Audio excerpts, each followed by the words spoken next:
TheRewindSports60.com.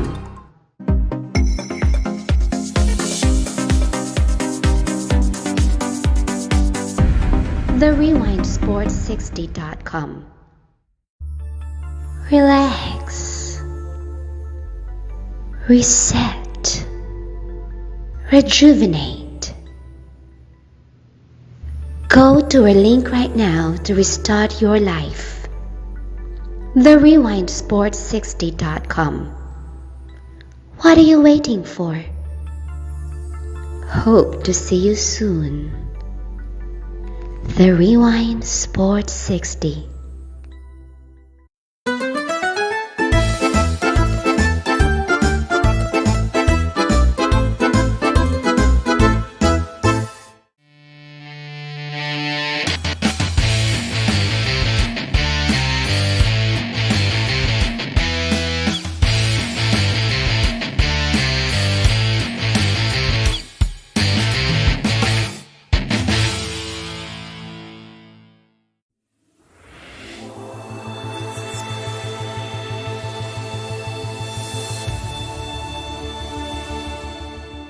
Started, and I see Joe's got his hand up already, but before we get started, let's try to keep things to one question per person so that we can keep this moving along. And with that said, we will open it up now for AK. So Joe Kelly, why don't you go ahead, please? Artūras, how you doing? How are you, Joe?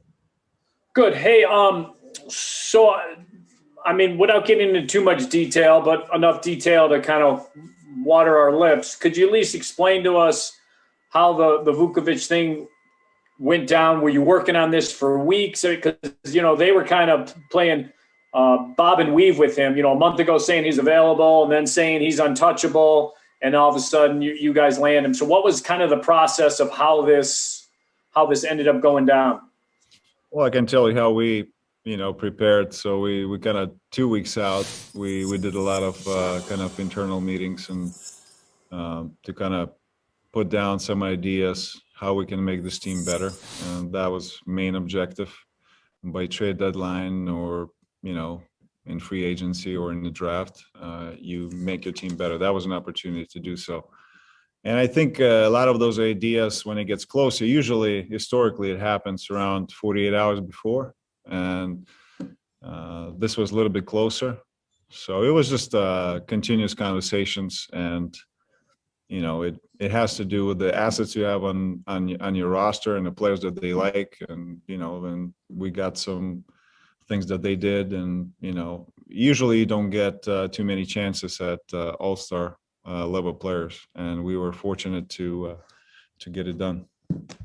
Thank you. Casey, you got the next one here. Go ahead, please. Artūras, there's always, you know, the immediate impact of a trade, and then there's also the future. From my read, this is a sign that you want to try to obviously win now, but does it also have future ramifications in the sense that it can make it a more attractive situation moving forward? Yes, obviously we want Chicago to be an attractive destination for free agents. But, you know, for us is, you know, we evaluated, had a sample size of more than 40 games, and, you know, we made a couple of decisions and to select certain guys, to add a couple guys to this team that can help win games, because we're serious here about winning. We're serious about the culture of be very competitive, and any opportunity we get to make this team better, we will. Thank you. Mm-hmm. Mike McGraw, go ahead, please.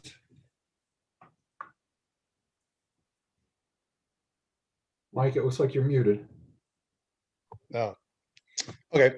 Artūras, how fluid was the process in the last couple of days? I read somewhere where, you know, a magic source said they had no intention of trading Vukovic earlier this week.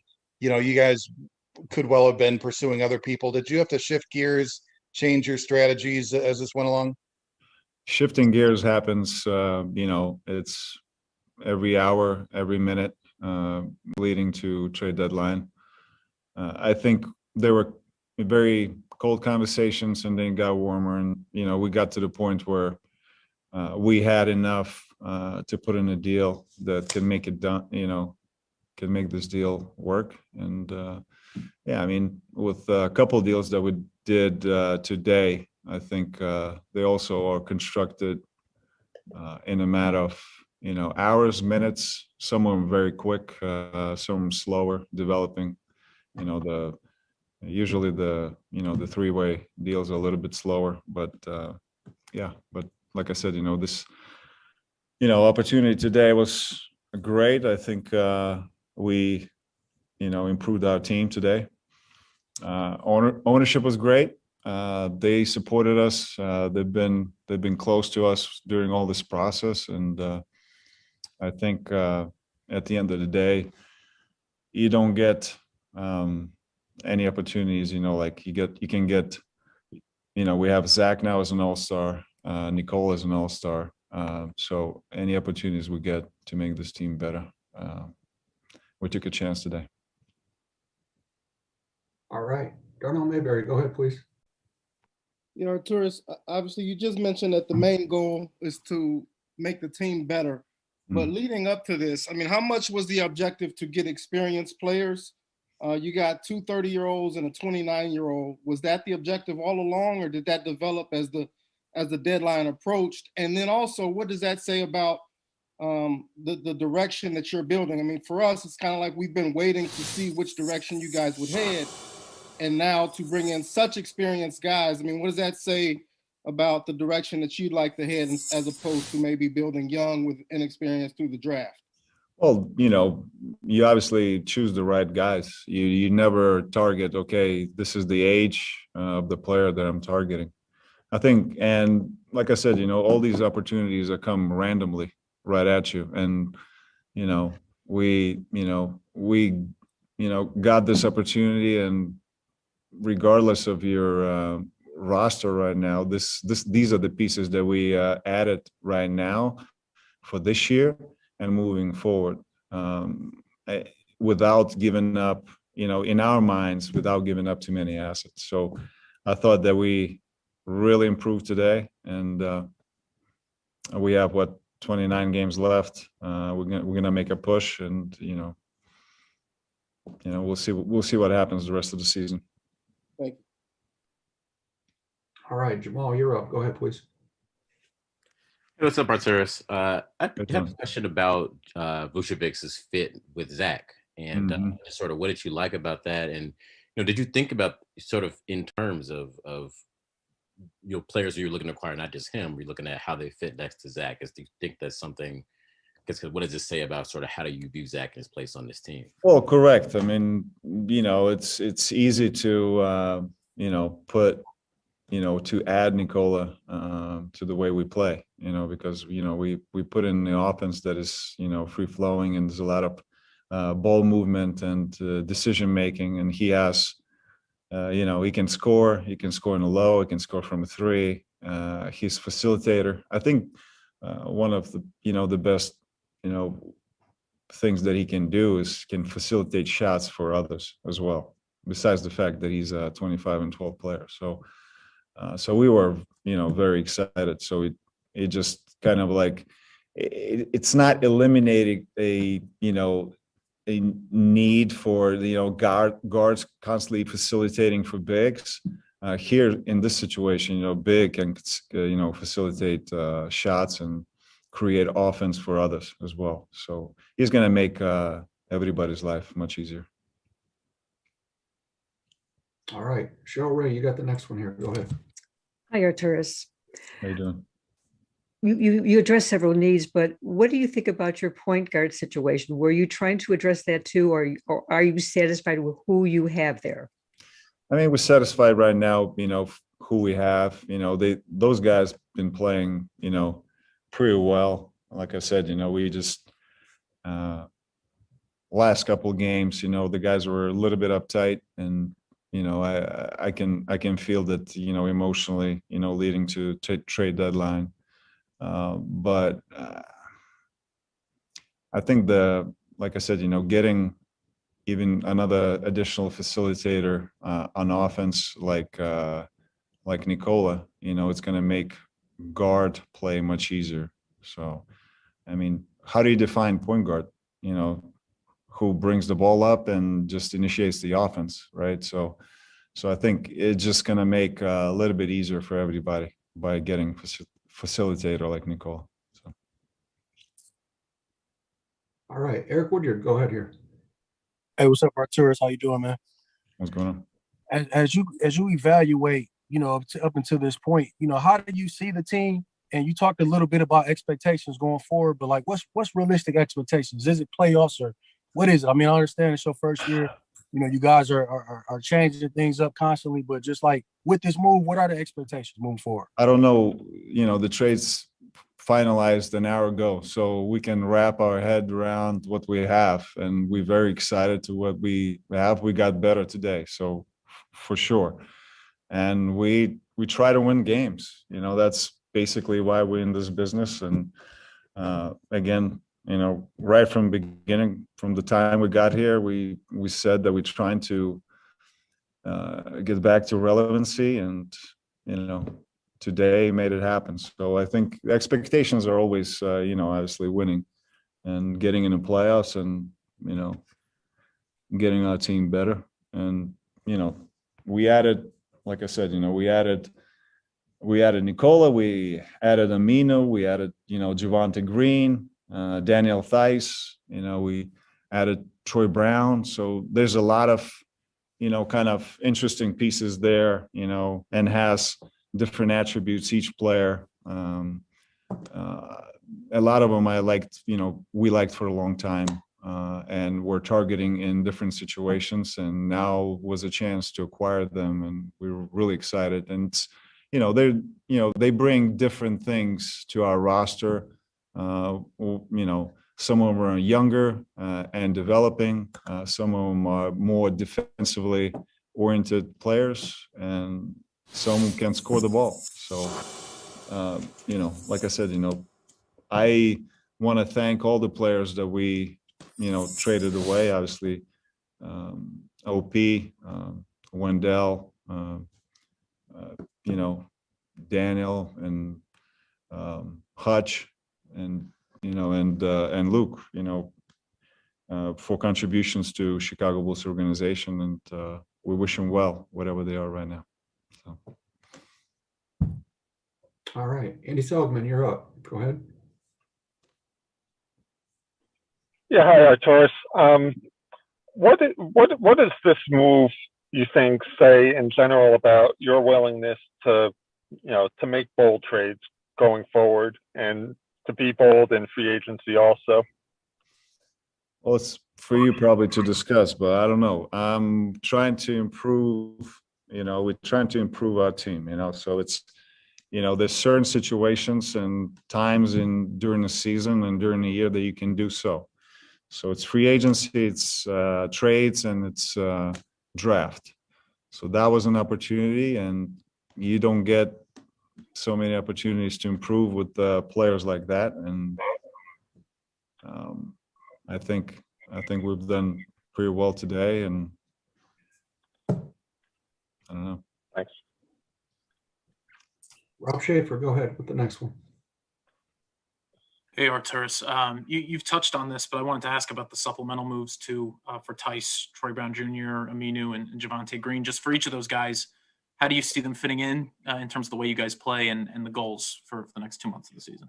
Well, I think we as front office probably, we in the business of acquisition of talent, and I think that was the objective. And then it's for coaching staff to figure out how to, use those pieces. And so I've been really happy with the addition of talent today, toughness and competitiveness. This group is going to be in our obviously vision that they're going to fit very well, and we'll figure it out. Like I said, it just happened a couple hours ago, so we'll sit down, we'll figure it out. Sam Smith, you're up. Go ahead. It's not often you can get to add an all-star to a team. Was that one of your primary goals coming in? And just in general, what does that mean to be able to add an all-star to a team that already has an all-star? Well, it's a huge thing. And like I said in the beginning, you don't get so many opportunities. I think teams for years chasing those kind of players. And we did it at trade deadline. So I'm very excited. I'm happy for organization, and I'm, happy for Bulls fans. And I'm looking forward to see how this group is going to work. And again, we're not done. So we're going to try to keep improving, keep improving our quality of play, and then keep adding pieces to what this team is going to look like in the future. Cody, it's your turn. Go ahead. Just from your perspective, in 43 games or so, why do you think it didn't work out for Wendell Carter Jr. here in Chicago? No, he's a very talented, player, and he's improving. In this particular deal, I think it's acquisition of an all-star equation. So I wish Wendell all the best, and I think he's going to be a very good player in our league. But anytime you get a chance to acquire players like Nikola, and you jump at it. All right, going to the second round of questioning. Joe, go ahead.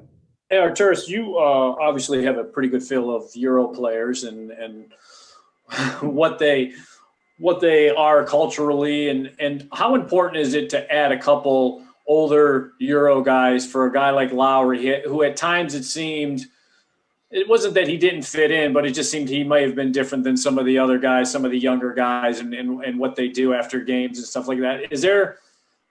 Was there any thought put into that besides the talent that, this might be something as a nice little buffer for Lowry? Besides the quality of players that we added, I think also the players that have been in playoff games and they played in meaningful games. They're also a competitive bunch. So we need to add to this group guys that have been in playoffs, have some games there, and what it takes to win. So, going back to, Euros, I think I remember every of the, even players on our roster right now, like where I was when I scouted the game. So even Nikola, I scouted him in, under, 18s and 20s. And then when he was in USC, and see him progress, how he developed here in the league and become an all-star. But, every guy in this, in both trades, at some point, Daniel Theis was, in Europe, Euro camp, and, watching him play in Bamberg and, and Ulm, play in Germany, play for national team, and come to the league and see how he's done well in Boston. And, so like I said, it's just been, all those guys we always obviously had on radar for a while now, and we know a lot of things. We gathered a lot of information. We just were ready to, we had our ideas on a board what we would like to execute, and, it worked out today. KC, go ahead with the next one, please. Artūras, you mentioned the words toughness and competitiveness earlier, and you also said it was an evaluation process to reach the decision that you made today to make these deals.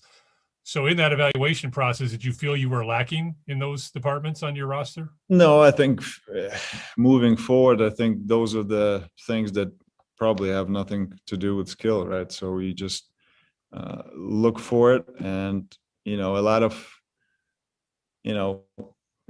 we got 29 games to go. I think we're trying to improve our playoff odds, and there's going to be 29 games in very short time, and you need that kind of group of players that can compete in every game. And we're going to have April that we're going to have 18 games. So it's a mental fatigue. It's not only physical fatigue, and you're going to have to show up every game. And I think that's what we're looking for in the group, and that's what we expect. And like I said, moving forward,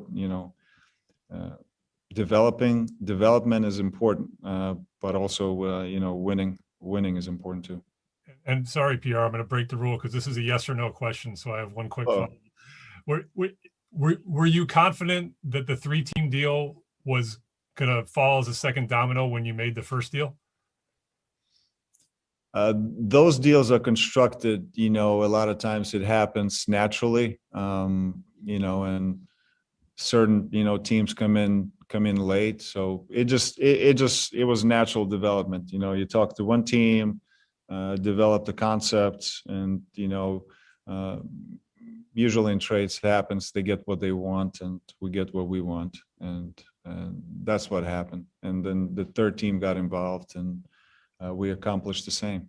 So it's just the same, all 3 teams accomplished their objectives in this situation. But they, like I said, it's a natural, the way, you don't predict where it's going to go and where it's going to end. It's actually fascinating to me, all the construction of trades, and, I enjoy this time of the year too. All right, AK, we got 3 more questions here. Mike McGraw, go ahead with the first one here. Artūras, can you confirm the protections on those draft picks? Are they top 4 or something different? Yeah, I'm not going to talk about those details on the call. Okay. All right. Cheryl Ray, you got the next one here. Artūras, what was it like for you today and the last few days, and the collaborative efforts you had with Mark and everyone else in the staff? Could you repeat again? I'm sorry, I didn't. I said, what was it like for you and the staff together and exchange ideas and to get this done? Long hours, long days. But it was fun to kind of spend time with the staff. Obviously, Billy was involved and ownership is there. So it's our, as a group, it was our first trade deadline. Again, you never plan on, making, like I said, you write out so many ideas on a board together. You have a zillion discussions, and maybe one will stick. So that's basically the concept that we used. A lot of group discussion that led to a lot of success that led to today. So the group has been really good. And without collaborative efforts, this wouldn't happen today. So. All right, last question here goes to Cody. Cody, go ahead. Just keeping in mind that you gave up 2 first-round draft picks is still a price to pay, obviously. Were you looking at this with the Vooch acquisition as just his next 3 years, or did you look at it like we can extend him down the line too at some point to have him for more than 3 years?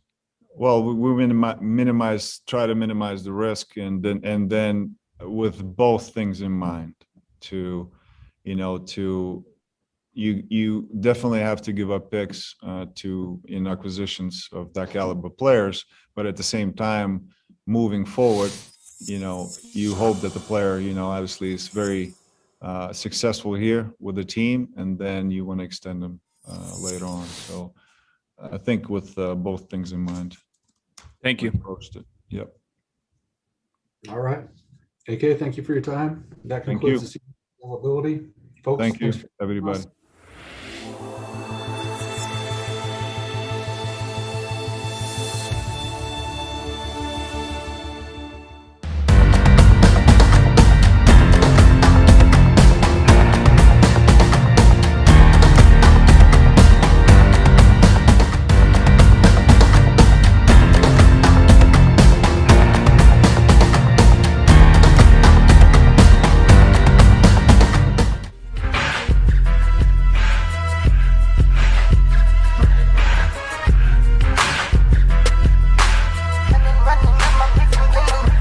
It's the freshest radio show in town.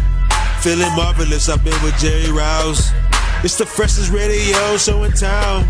Feeling marvelous, I've been with Jerry Rouse. WCPT.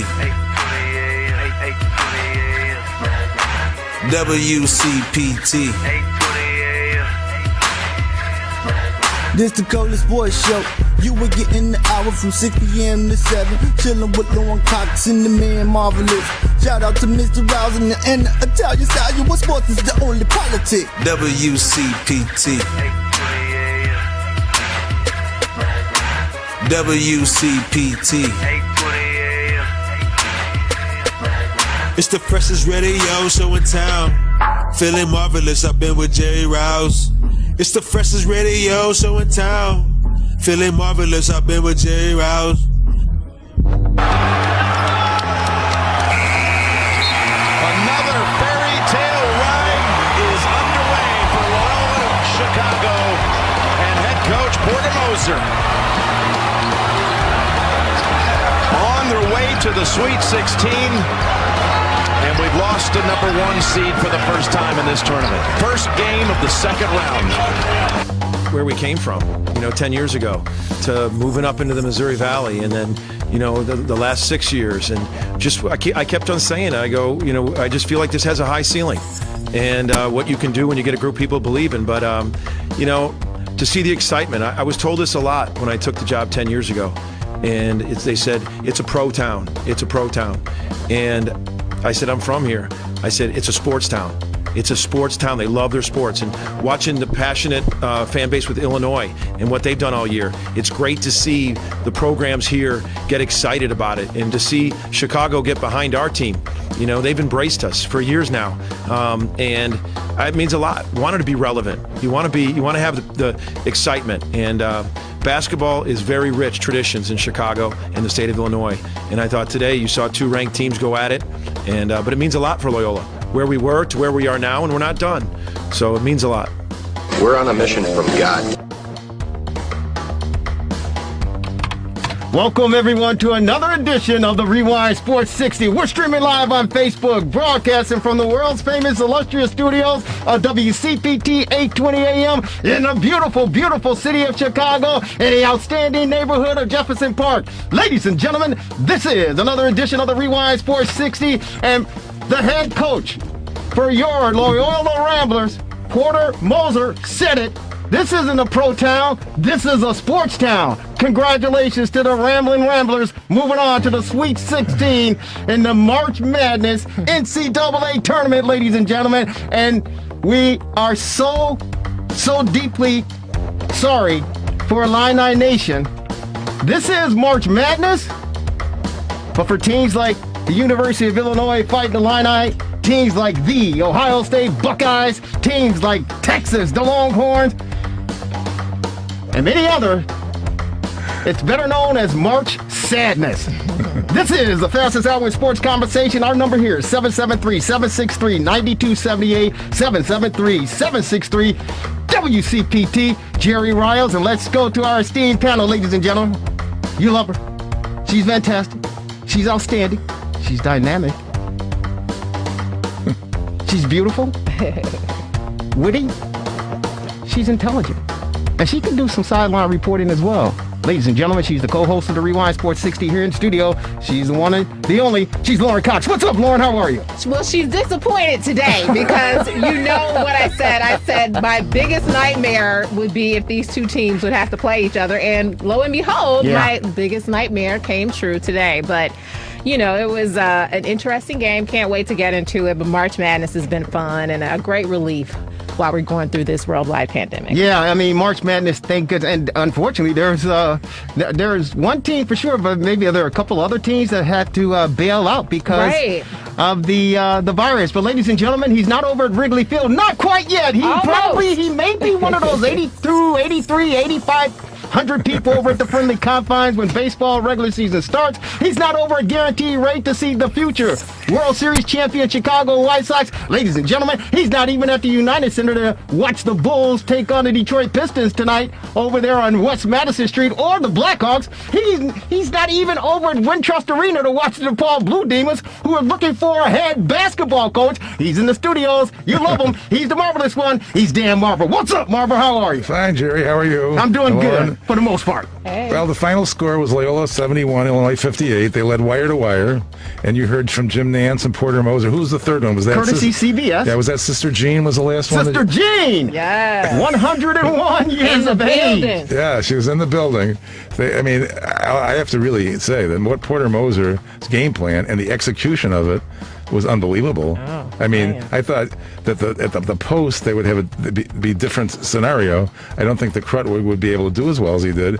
And in fact, DeSumo, Williamson shut him down. He got 9 points. It seemed like perhaps Illinois would, recover and come back in the second half. All the analysts at the table with our Buckeye and our Red Hawk together, and Wally Zerbiak and with Gumbel Clark and Kellogg. Yeah, right. Gumbel and Davis. And I think they're an excellent team, by the way, analysts. But be that as it may, it didn't change. They all thought Illinois. They said Illinois is probably going to come back, but it did not happen. Did not happen. And Baylor won today, but there were other things. Ohio U defeated Virginia. Yeah, congratulations. The little MAC, and they were the number 5 seed in their own MAC tournament. So if you get hot at the right time, this is what happens. It's just a one game, so anything can happen. And with the possibility of people being sick now, Virginia Commonwealth, you mentioned, had a bow out of the tournament, unfortunately. Yeah. And hopefully there won't be any more now. No, it's unfortunate for those teams. And their coach, their head coach, he said, hey, you know what? The kids did everything they were supposed to do. They followed protocol. Sure. They were responsible. So don't get the idea that they were being irresponsible. No. It's just that someone came in contact and that's all it takes is one, and that's all she wrote. And unfortunately, they had to bail out. That's right, Jerry. And there's a little bit of confusion. A lot of people think that the next round is Thursday, Friday, but it is not. Right. The next round is Saturday, Sunday, and then the Elite Eight is Monday, Tuesday, leading up to the Saturday. In the past, it's been all different, obviously. Of course. But Loyola's next game will be Saturday. They're going to play games,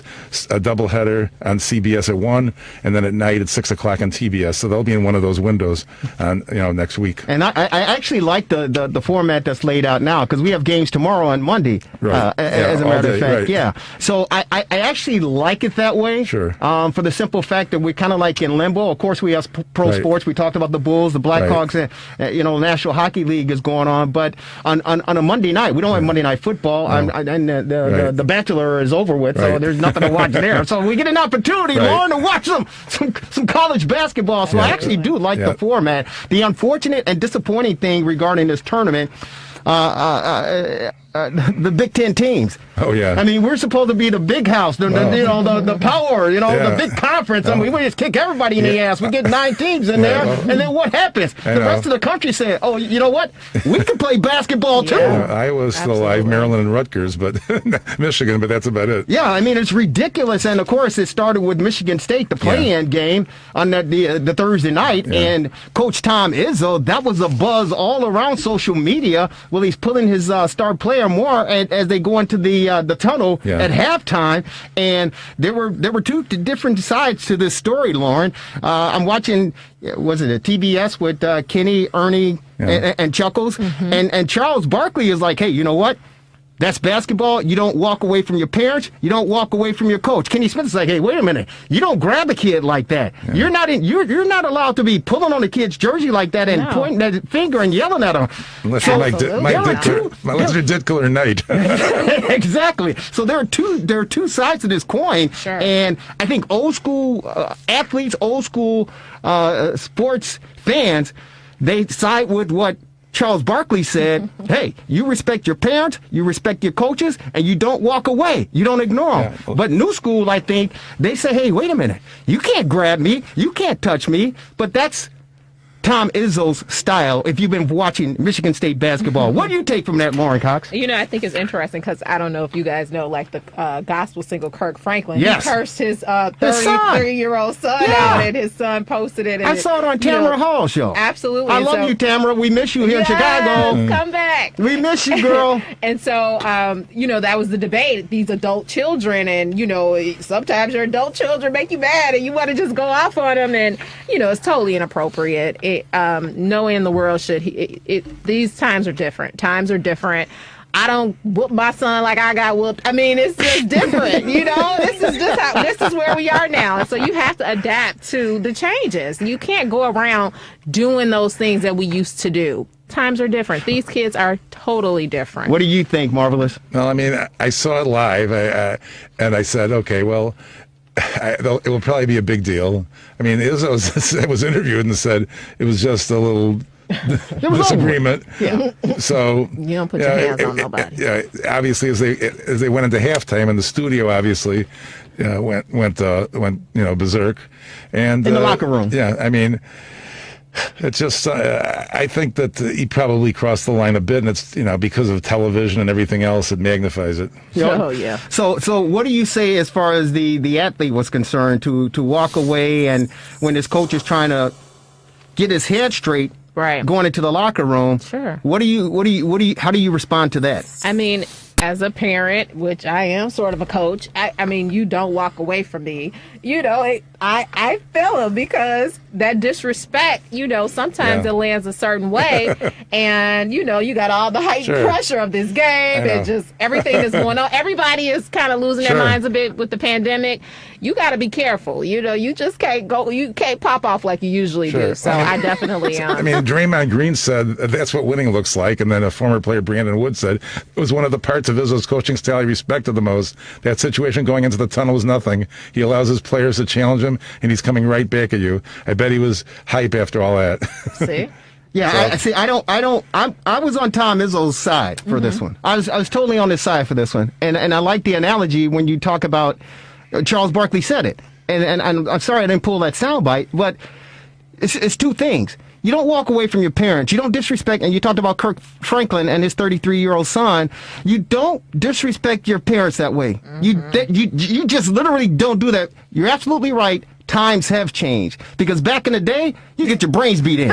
There's no question about it. You get your brains beat in, but it doesn't matter. You do not, under any circumstances, in my opinion, disrespect your parents like that.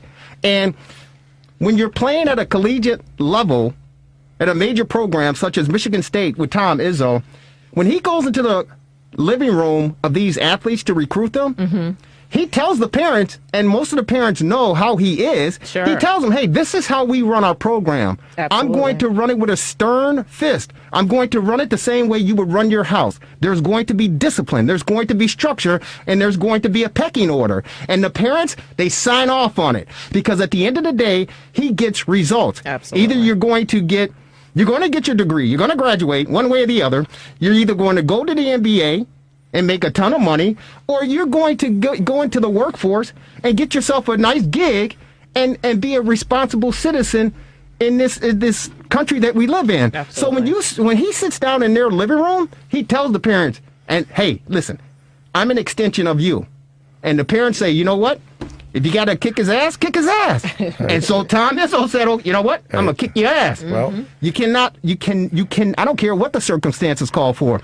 You cannot disrespect authority. Right.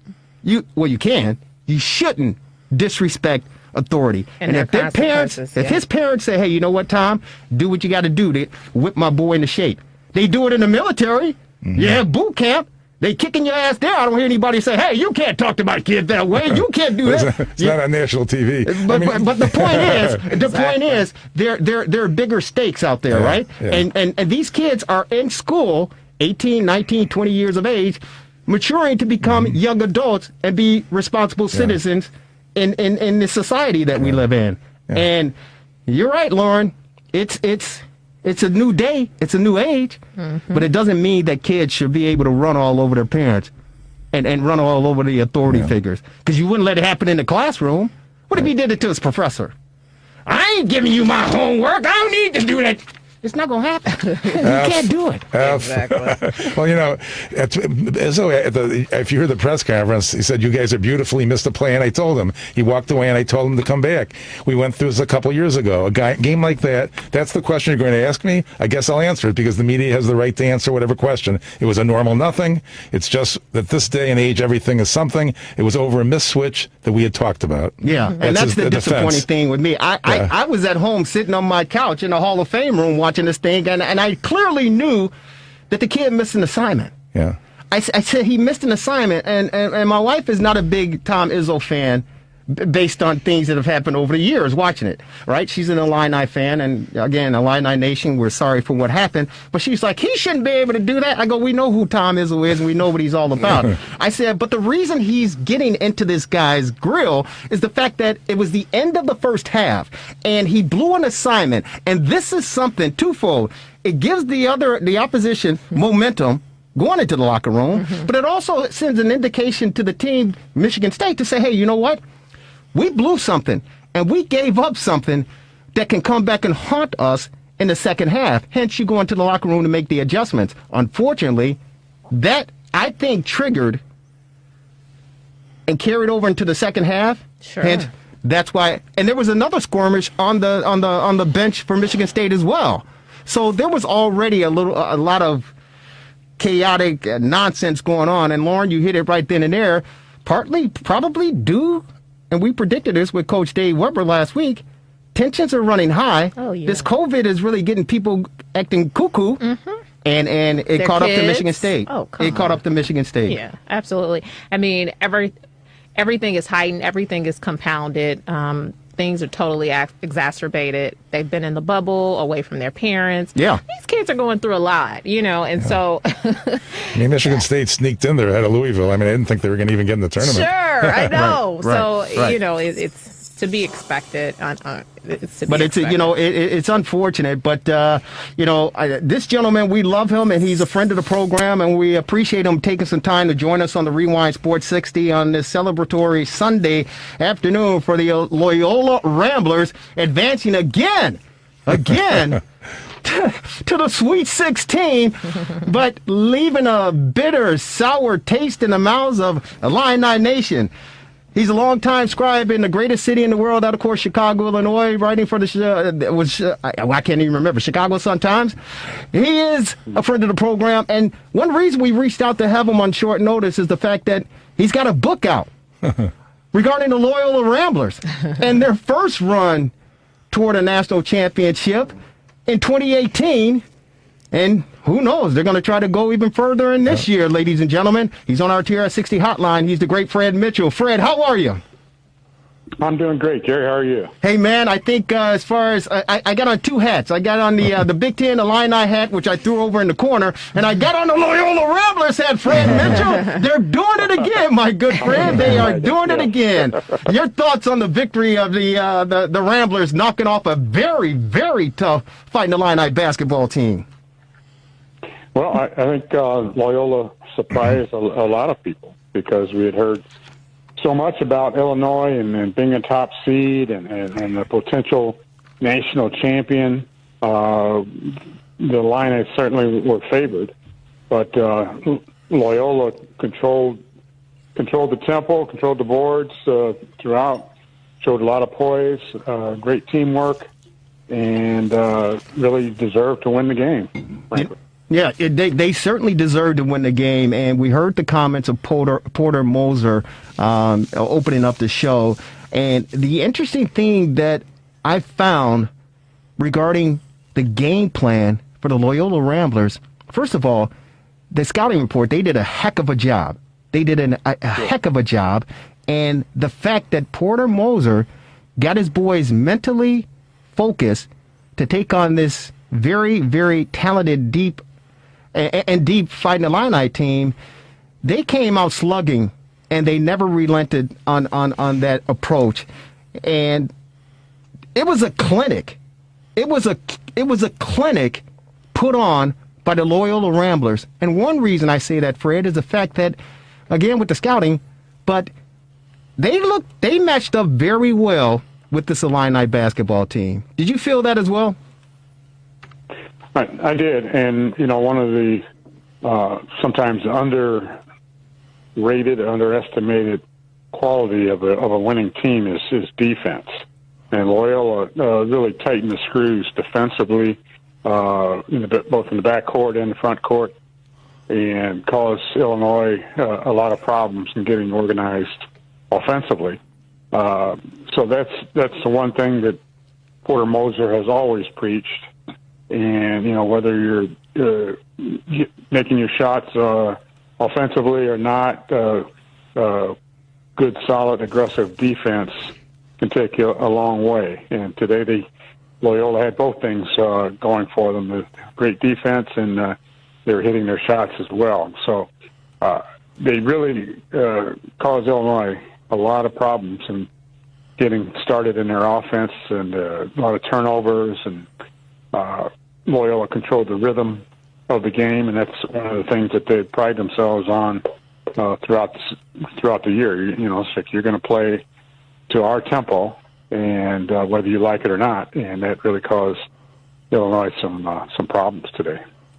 Hi, Fred. Lauren Cox here. It's widely believed that player retention is one of the most important things in college basketball. Loyola's top 8 scorers were in the Ramblers program last season. Can you speak about how important player retention is, and what do you think that provided in terms of an advantage with them and the ultimate win that they had today?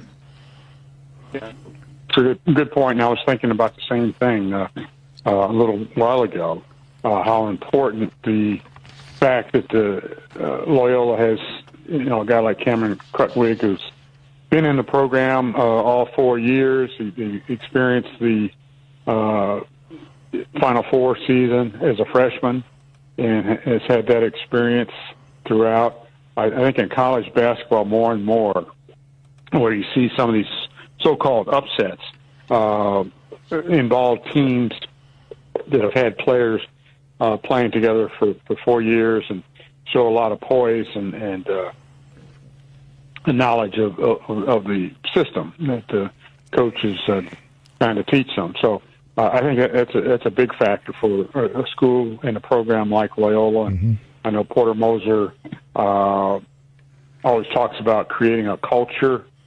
with the program, and when you can do that along with your players, so that by the time Cameron Krutwig is a senior, he can pass along the same thing to the freshmen coming in to the program without Coach Porter Moser having to say it. And this is the way we do things here. This won't be tolerated. That sort of thing.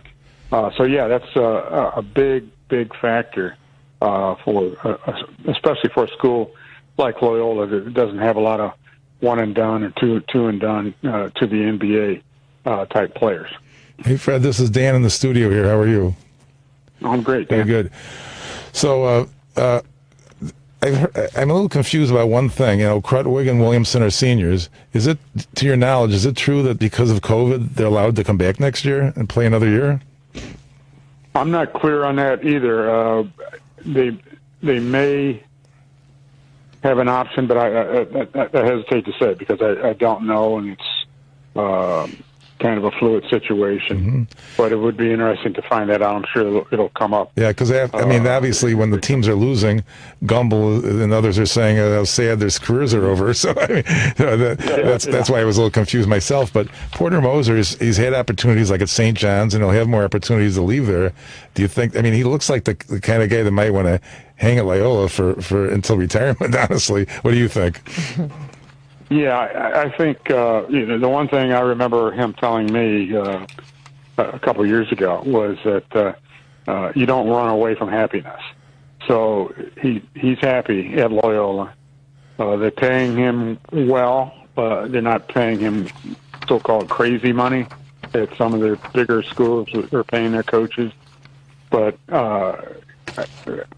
Porter feels quite comfortable in the city of Chicago. He's a Chicago area guy, and I would be surprised if he were to leave for a bigger program unless they just really offered him Well, there's another opening in Chicago right now too, Fred. No, I don't think that'll be happening. I know. I don't think that'll be I've heard happening. that conversation as well.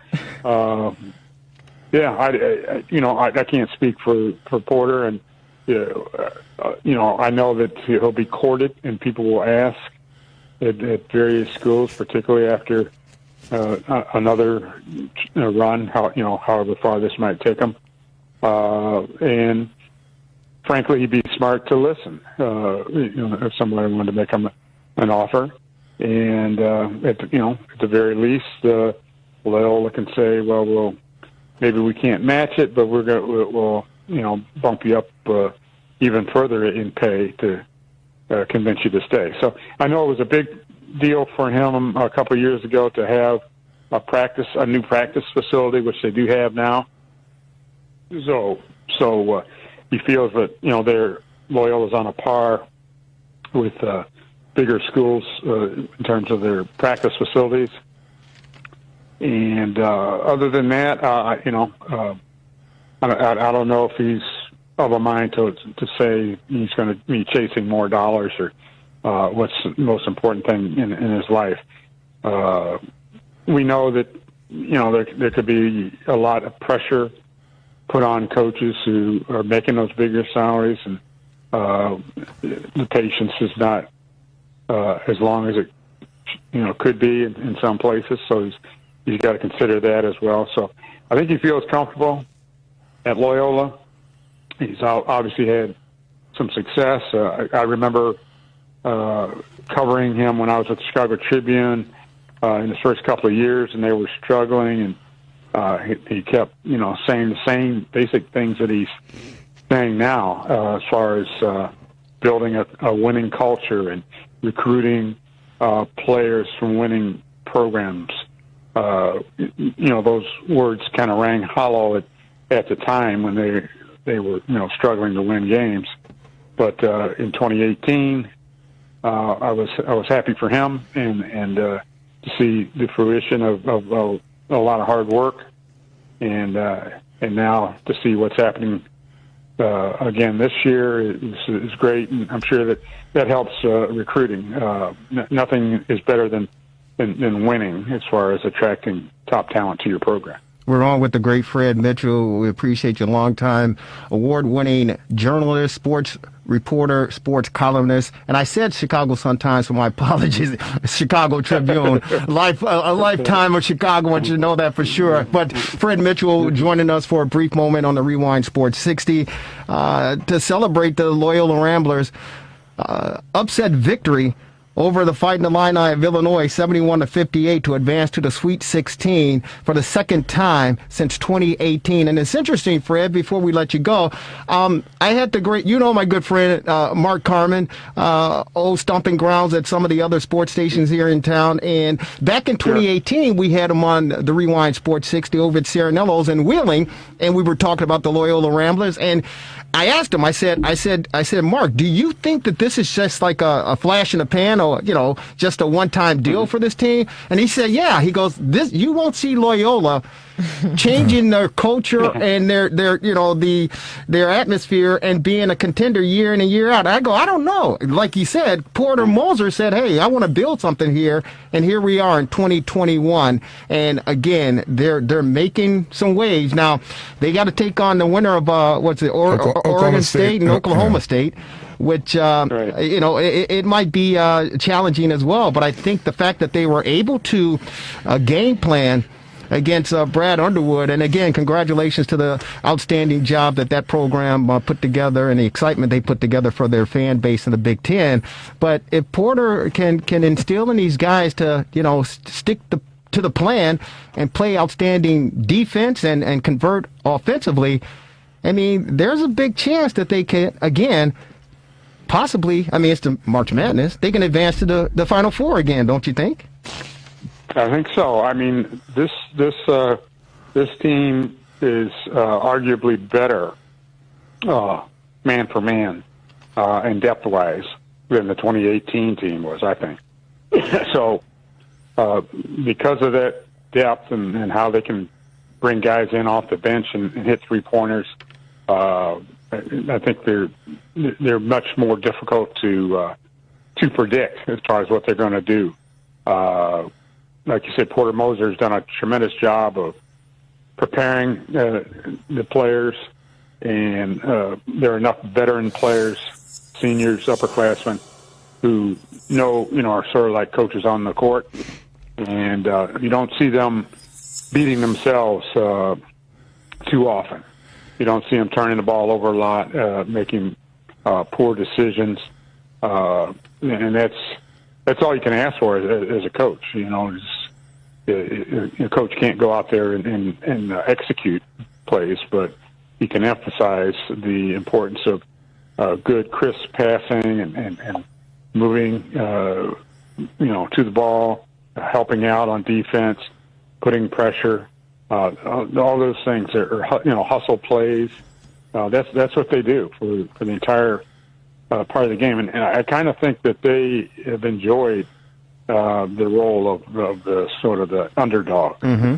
I won't call them a Cinderella anymore, but just an underdog. I think going into this game against Illinois, they had a chip on their shoulder, and we saw Sister Jean's pregame prayer message to the players, and they adhered to that, didn't they?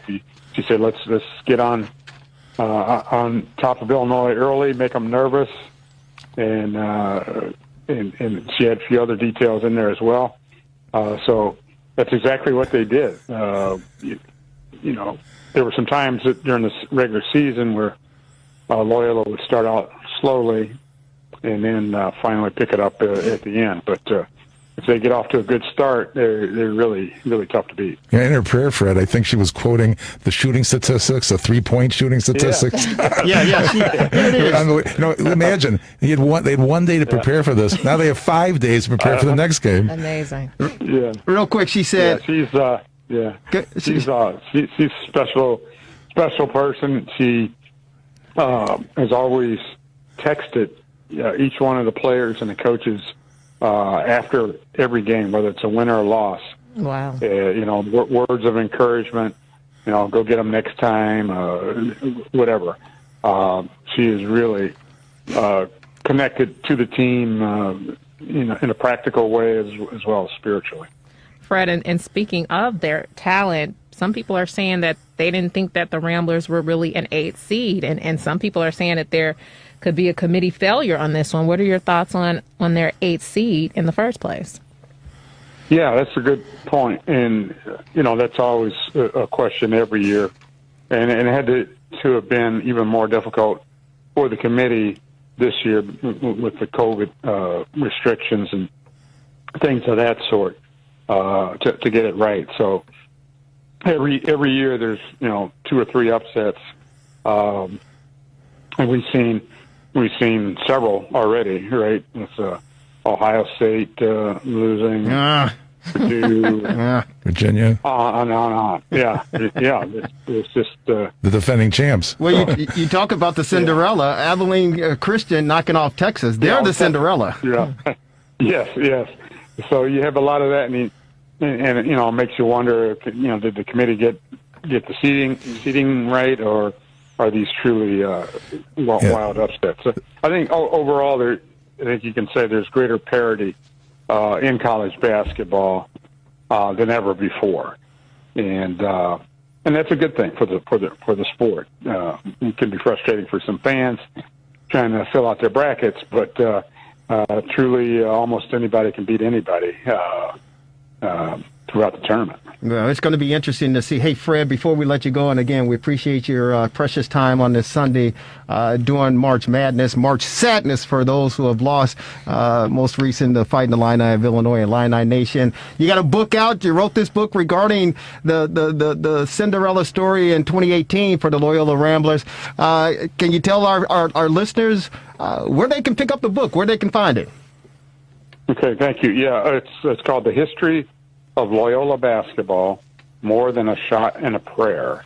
And it obviously chronicles the 2018 Final Four march, but also talks about the history of Loyola basketball and one very significant chapter has to do with the 1963 NCAA championship team that not only won a national title, but broke some racial barriers in college sports in America, with 4 African Americans starting on that championship team, which was something unheard of, believe it or not, back in 1963. And they went on and won,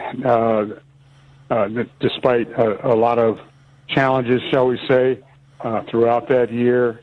And they all went on to not only graduate from Loyola, but to get several postgraduate degrees. Vic Rouse, for instance, who tapped in the winning basket in the championship game, went on to get 2 master's degrees and a PhD. And Jerry Harkness was the captain. Just a great story that resonates even today as far as groundbreaking moments of history that a lot of younger people may not be aware of, or not, all the details of it. So I tried to devote a good bit of the book talking about that team. And I know there's a documentary that's coming out soon about the 1963 Loyola championship team and the social ramifications of that team. So I'm looking forward to seeing that as well. Awesome. Again, where can they pick up the book, or where can they find the book? It's a history of Loyola basketball, more than a shot in a prayer. Yeah, I would say the easiest way in this online era of ours is either Amazon.com or BarnesandNoble.com. You can order it that way. The Loyola bookstore has had it, both the downtown and the on-campus store also has it. But maybe the easiest way is to order it online, Amazon.com or BarnesandNoble.com. Fred, here's what Sister Jean had to say regarding the Ramblers. We're on a mission from God. They're on a mission from God, Fred. They're on a mission from God. They're on a mission from God. Hey, Fred Mitchell, thank you so very much for taking some time out to join us and sharing this great victory for the Loyola Ramblers. And hopefully, we'll get a chance to see them next week, and let's see how far they can go for this March Madness, and for those teams that have to bail out, March Sadness. Fred Mitchell, you're always a friend of the program, and we appreciate you every single time. Thanks, man, and stay safe. Thanks, Fred. All right, thanks for having me. Be safe. Take care. You too. He's the best, ladies and gentlemen. Fred Mitchell on our TRS60 hotline, and I tell you, from the victors to the spoilers, and someone's got to win, Lauren, and someone's got to lose. Absolutely. I mean, that's just how sports is, and that's why we love it. That's how we love it. But you know what? As far as football is concerned, I mean, this story took a backseat. It took a backseat, believe it or not. They took a backseat to Loyola Ramblers.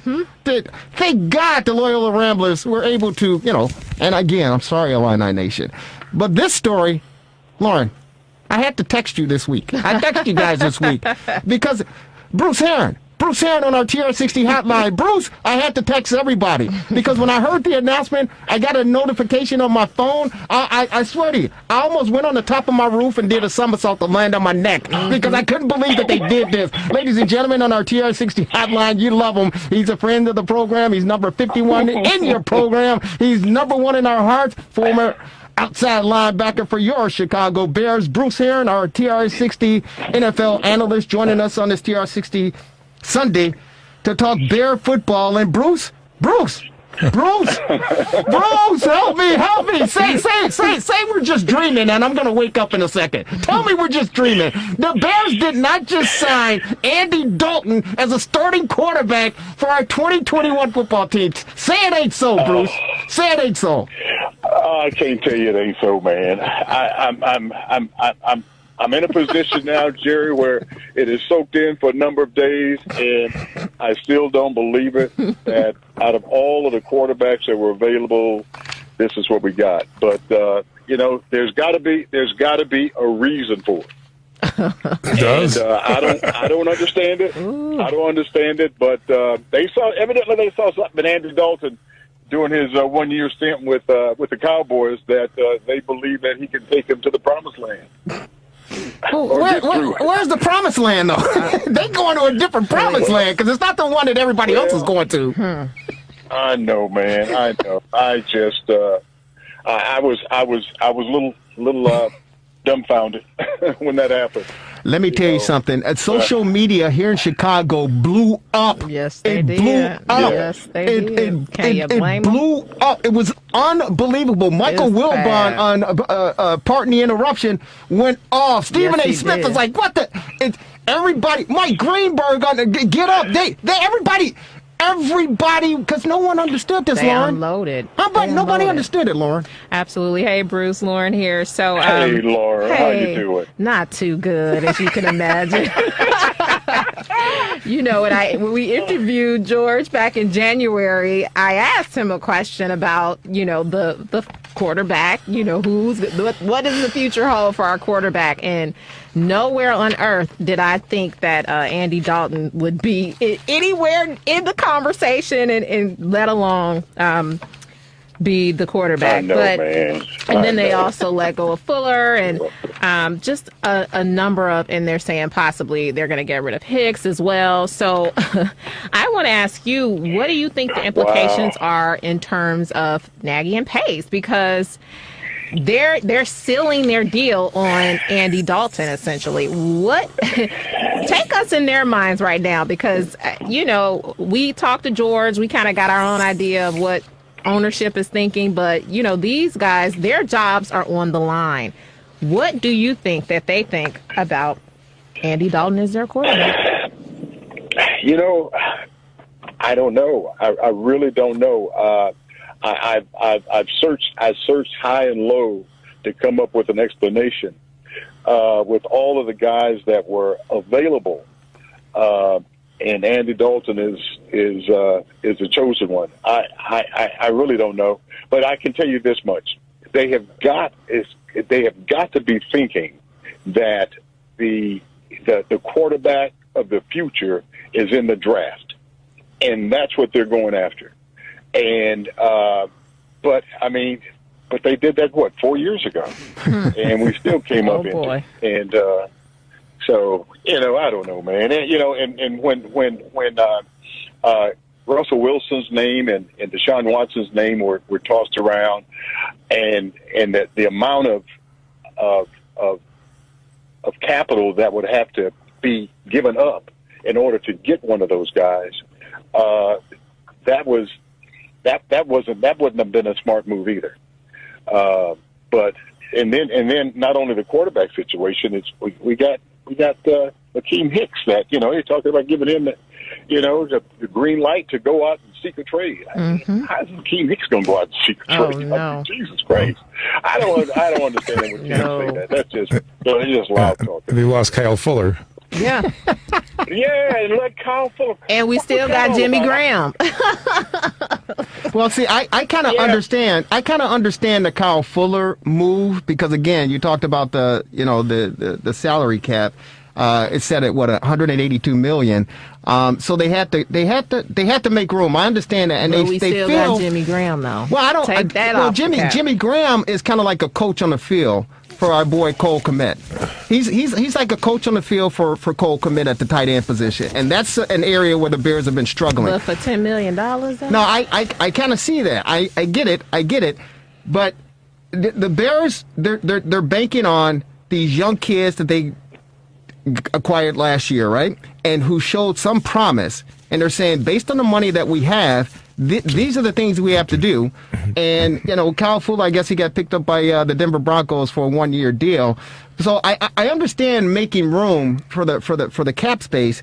But here's what scares me, Bruce, is the fact that, yeah, and I get that. Okay, Russell Wilson, the Seattle said, hey, you know what? He's not available. And so I get it. I get that. And they don't want to wait for Deshaun Watson, and now there's a bunch of stuff going on with Deshaun Watson that they're digging up because of his position on him, personal assassination attacks, in my opinion. But I don't know the story behind everything. Man, that's crazy. That's ridiculous. It's ridiculous. Yeah. But what scares me about this regime, you talked about Nagy and you talked about Ryan Pace and George McCaskey, is the fact that I don't trust them to make a solid decision. No. I don't trust them to make. They're talking about we're waiting for the draft. We're waiting for the draft. He's the man. Well, he's the bean counter. He's the bean counter. So I get that. He's probably telling them, hey, this is all we can spend. Go figure out what you can do. But I don't trust the decision making in that room with those two guys up there, because even in the position they're in, they're bound to make Andy Dalton was your backup plan if you didn't get Russell Wilson? That's your backup plan? Are you kidding me? That makes no sense. Wow. That makes no sense to me, Bruce. Yeah, man. I tell you, and they've got some holes to fill, man. They've got to address the offensive line. They need a tackle or two. And I just, offensively, I just thought that they were going to go out and get a quality quarterback, maybe even draft a quarterback in the first or second round, a second round or third round. They can get a quality quarterback and see how it works out. And then if it doesn't happen, then next year, let's go get another one. They got to keep with the luck that we've had with quarterbacks. This team, I've heard one of the commentators this past week talking about the Bears. It wouldn't be a bad thing for the Bears with the kind of look they've had with quarterbacks to every year draft a quarterback, whether it's the third, fourth, or fifth round, just draft a quarterback. And and I don't know, man. It's just puzzling. It is. It's really heartbreaking because I think the big problem with the Bears last year was a quarterback situation. But the biggest part was the defense didn't play up to their capabilities, and I was not a Pagano fan, and he was not getting the best out of his defense, and I was so glad for when it happened that he resigned and decided to retire, and then the say comes along, and I think that from what I've heard of him, I don't know much about him, but what I've heard, he's a really smart guy, and he knows how to get the guys to play. And if we can get our defense, back in the top 5 in the league, I think it will give our team a chance. But as we speak, man, I tell you, the quarterback position, oh my God, it's painful to watch. Yeah. It's just painful to watch. And we still got Foles on the roster. So. Yeah, but I hope history repeats itself. They brought in Mike Glennon in 2017 and then drafted Trubisky at number 2. So, I'd like to see them get a quarterback in the draft. Now, Dalton is 33, but he's actually played 142 games over 10 years, and he got the Bengals, you can believe it, to the playoffs his first 5 years. So his best days are probably behind him. But, I can't figure it out either. I'm not saying Andy Dalton is a bad quarterback. We all were expecting something better, something bigger, something bolder. And when it didn't happen, I think that is what people are so disappointed in. And so I don't know, man. Evidently they've got a plan. I don't know. They're not sharing it with us, but there's a plan.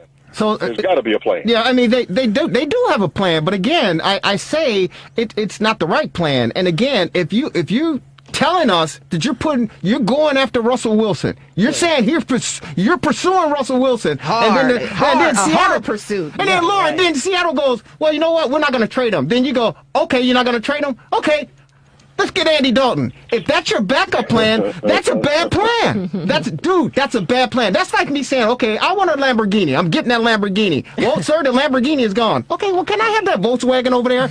No. And no offense to the company of Volkswagen, but the point of the matter is, you don't scale down that much when you have a solid plan in place to get your team back into the winning ways. They knew they weren't getting Russell. Listen, nothing against Andy Dalton. They knew nothing against Andy Dalton. But he is not the solution for this team. If that's the case, and Lauren, I hate that I may even say this. I hate that I may even say this. But if that's the case, you should have just kept Mitch Trubisky. I hate I said it, but you may as well just kept Mitch Trubisky. He shuffled off to Buffalo where he isn't going to even start. Yeah. Hey. Hey, man. Bruce, we just had to get you on it and just pick your brain, And bro. just beat you up, Bruce, because you were supporting those people talking about, I know them, they want to win. No, they don't. They want to win, but they don't want to win a Super Bowl. That's the problem. There you go. They want to win. We don't know what they want to win, but it ain't the Super Bowl. We surely know they don't want to do that. That's what I became president to after that interview. Hey, man, couple things before we let you go. I want to apologize to you guys because I know you were expecting Bruce to have something great to say and this great plan that the Bears are on, but you know what? I apologize. I don't have that. I'm as befuddled as you guys are. No, you don't have to apologize. Hey, we're thankful because this is our motto here is real sports, real talk, just plain real. And you're certainly keeping it real, Bruce Herron. So we appreciate you for that. Hey, and talk about real. This guy's not being real, Bruce. It's our good friend Henry Hackney. This guy just texted me. He just texted me. He goes, I don't care what you. He goes. I don't care what you guys say on the rewind. Bears going to the Super Bowl. He said, okay, let's stop drinking this Mad Dog 2020. That's your boy, man. That's your boy. That's what we all need after this Bears He's week. not drinking Mad Dog. I got to talk to him. That's the Bears for you. Hey, Bruce. Hey, man. The family doing okay? Everybody's doing great, man. Everybody's doing great. Well, that's great to I couldn't hear. ask for it to be any better. That's great to hear, and let's hope that we can get this beautiful country that we live in, as dysfunctional as it is. Let's hope we can get back to some sense of normalcy as well. But thank you as always, man. Thank you. All right. We Thank appreciate you, you taking Thanks, some time Bruce. out. Take care, buddy. Take care. You're welcome. Bruce Herron on our TR60 hotline, ladies and gentlemen, joining us on the Rewind Sports 60, talking Bears. Andy Dalton. Before we go, one thing I wanted to throw out real quick: E.J. Liddell with the Ohio State Buckeyes. Yeah, why did you do that? Don't tell me. No.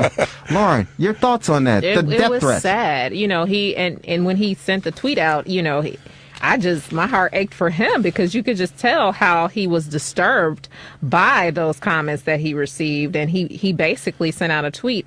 And his tweet, when he sent that tweet out, he said, honestly, what did I do to deserve this? I'm human. And, everybody who doesn't know, you can definitely just Google it and see the harmful, harsh, horrid remarks that people made. This young man scored 23 points. He grabbed 14 rebounds, and he still got death threats. He's But he 20 missed a years free old. throw. Yeah, utterly At the end, ridiculous. yeah. But this is what our country has come to. No civility, no respect, no decency. Cowards. These are kids. You're going to put this on the World Wide Web? Please. I just totally disgusting. Yeah, one comment was, this is a quote from a fan who wrote, "You are such a effing disgrace. Don't ever show your face at Ohio State. We hate you. I hope you die. I really do." See? I mean, that it's, you know what? It's hurtful and embarrassing for me as a Buckeye to hear Buckeye fans even utter those remarks, And utter those students, words. were they students? It didn't People were necessarily saying say it was. Who knows? Yeah. But the fact, and Charles Barkley cleaned it up as well and said, he said, this is why I don't get on social media, because all you cowards sitting at home on your computer where nobody knows who you are, put this BS out there, being a coward.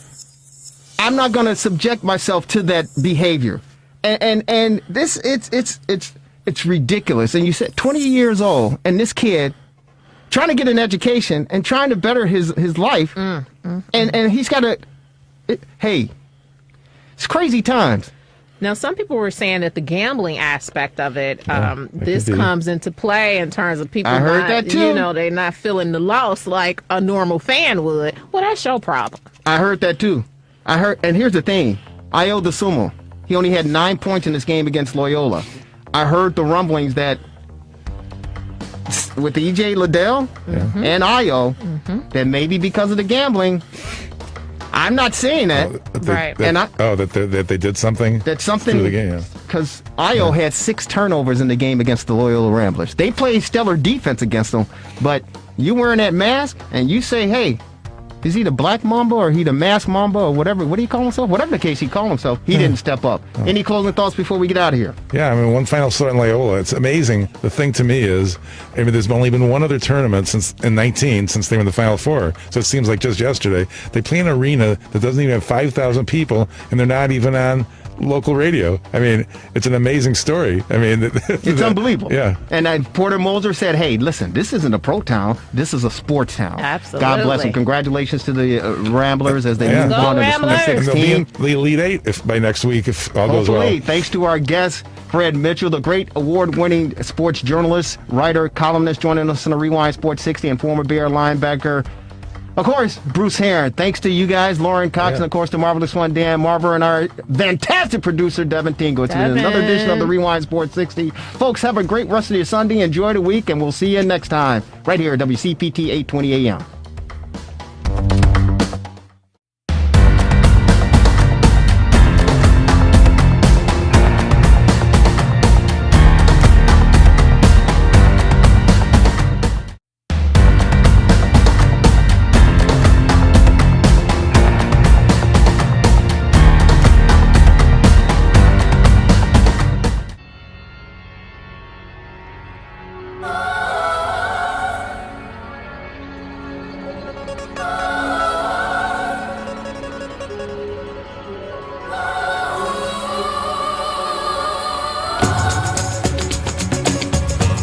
Welcome, everyone, to another edition of the Sports Medicine Update, a weekly podcast by yours truly, Jerry Riles, and the Honorable Dr. Chad Padromas. Dr. Padromas is an orthopedic surgeon at Illinois Sports Medicine and Orthopedic Centers here in the great city of Chicago, Glenview, and, of course, down in Naples, Florida, and the orthopedic surgeon at Padromas Stem Cell Institute. He's also the editor-in-chief of the Anterior Cruciate Ligament Reconstruction and Basic Science. Doctor, how are you?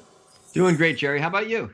I'm doing fantastic. And I'm almost, I think the last time I talked to you, I informed you, and we'll get a chance to talk about this before the podcast is concluded. But about 7-10 days ago, I pulled the old hamstring doing the workout. And don't tell anybody on the treadmill. Don't tell anybody. But getting the body in gear for the warmer temperatures, warmer months, and I tweaked the hamstring, and so I'm trying to get that back to 100%. But I'd love to pick your brain and talk to you a little bit about the weekend warrior and those of us getting out there trying to get into shape. But before we get into this, Doc, I want to dive into, of course, March Madness. It's a fantastic time of the year. Unfortunately, a year ago, we missed it due to the pandemic and the shutdown of the government, and shut down the NBA in the middle part of March. And of course, March Madness, I believe, was just in the early stages before the NCAA put the clamp down on that. So unfortunately, we did not get an opportunity to crown a national championship on the collegiate level as far as basketball is concerned. Virginia is the reigning champs from a couple of seasons ago, but now we're in full gear so far in the bubble in Indianapolis. And as of this podcast, we've learned that there have been at least 6 officials who were scheduled to officiate these basketball games in the state of Indiana, leading to Indianapolis for the title game. Were sent home because one, I believe, tested positive, and he was in contact with 5 others. They actually went out to dinner at a steakhouse, and with the contact tracing, 5 others, a total of 6, were sent home based on the virus. And we also know that there's a player, one of the star players for Georgia Tech, who missed the first opening week of action because he tested positive for the virus. And again, we touched on it, but all in all, it's been really, really going pretty well. But I still have my doubts as far as the bubble and protecting these players, for the simple fact we're talking about 18, 19, 20-year-old kids. But from your perspective, from this first weekend of action, from what you've been able to see on the court, off the court, in the stands, the officiating, the whole 9 yards. Your assessment so far? I think it's great that they're doing it. And, as I've mentioned before, there's two issues. There's safety and there's convenience. So, COVID-19 should be treated like any other injury. And contact should be treated like any other injury. And you check it out and you see, and then people are out and they come back and other people play.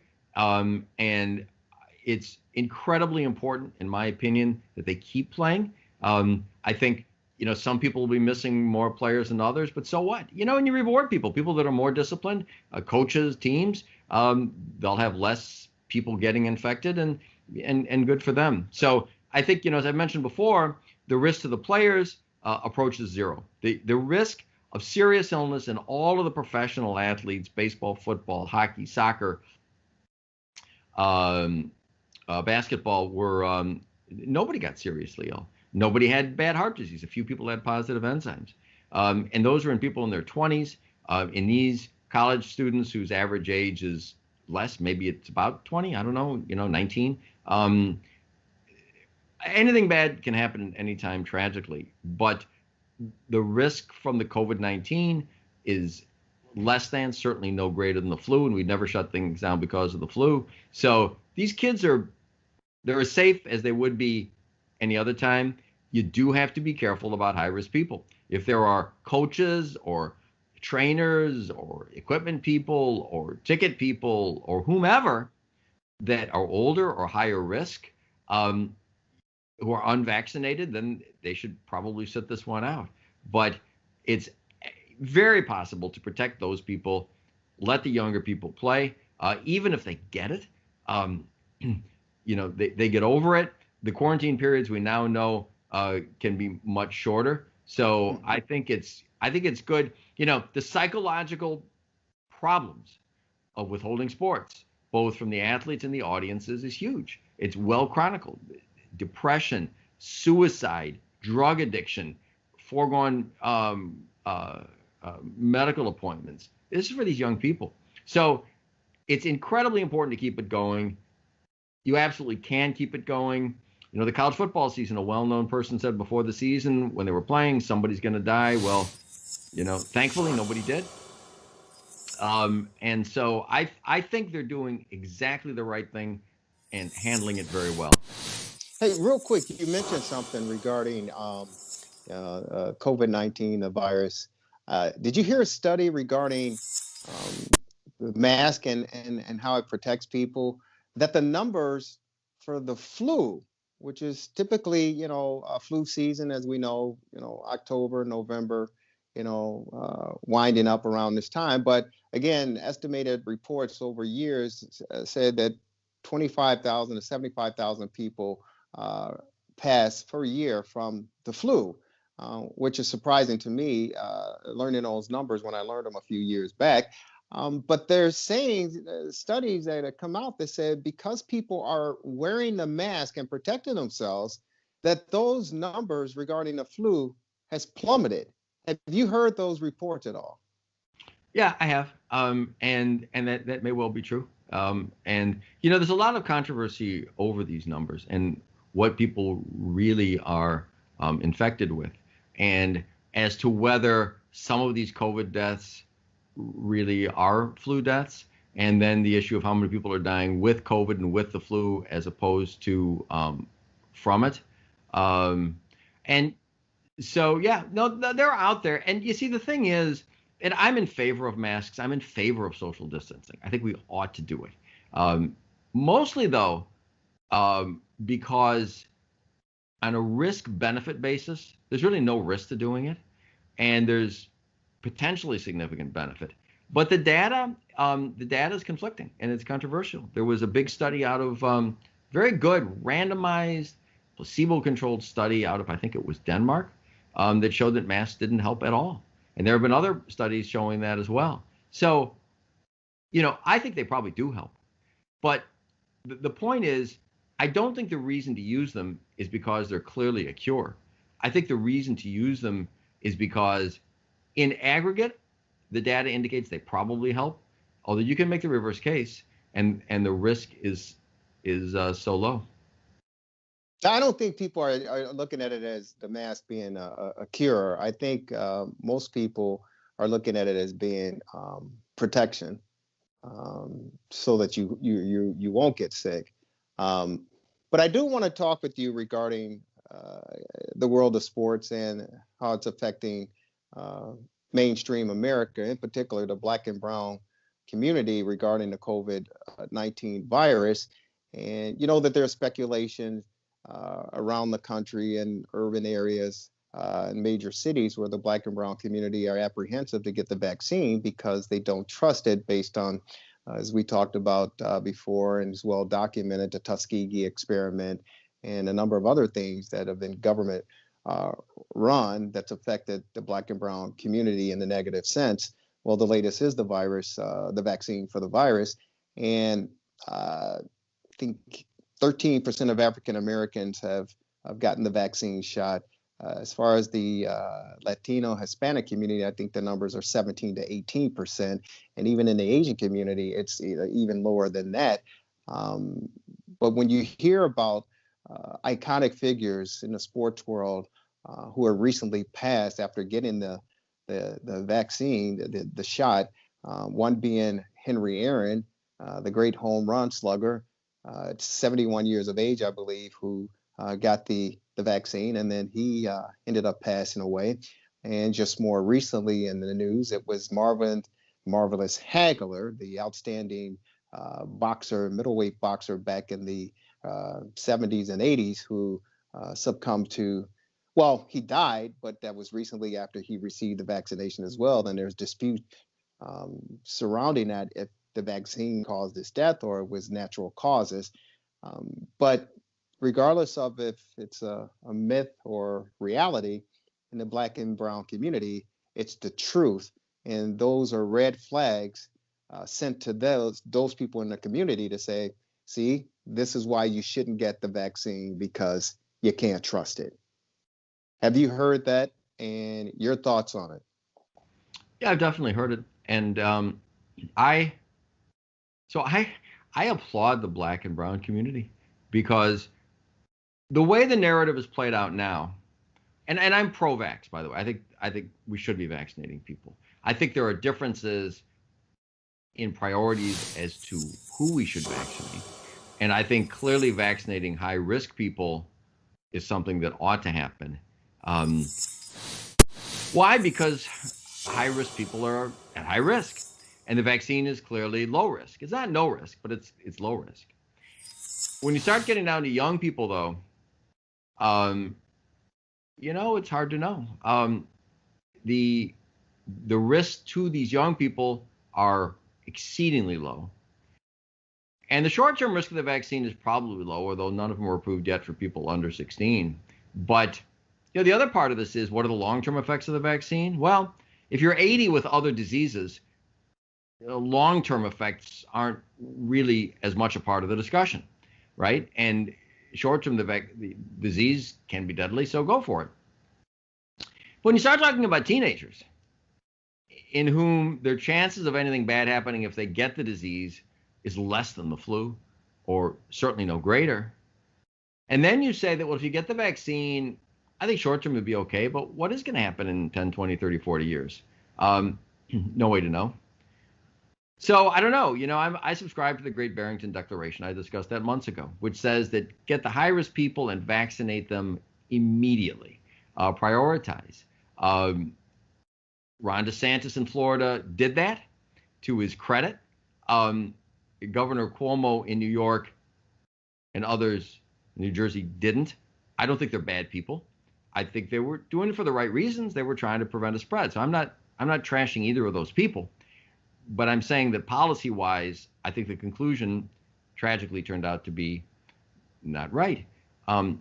So the thing is, the Great Barrington Declaration says, and for those of you not familiar with it, it was a philosophy signed by super smart epidemiologist doctors from Stanford, from Harvard, and from Oxford, who basically said, protect the high people religiously, and for the young people, just let them get it and get herd immunity, as would happen with anything else. So that wasn't allowed to happen with young people. So now to get herd immunity in young people, you have to vaccinate them pretty much. And I don't know, it's kind of a bit of a quandary. And I understand the argument for vaccinating young people. It's to get herd immunity so older people don't get it. And that's valid. It's a good point. I just think it could have been better and still could be better if you let the young people get it and then protect them from contact with older people. But, the dialogue is it's portrayed as being risky, and it's unpopular to say it.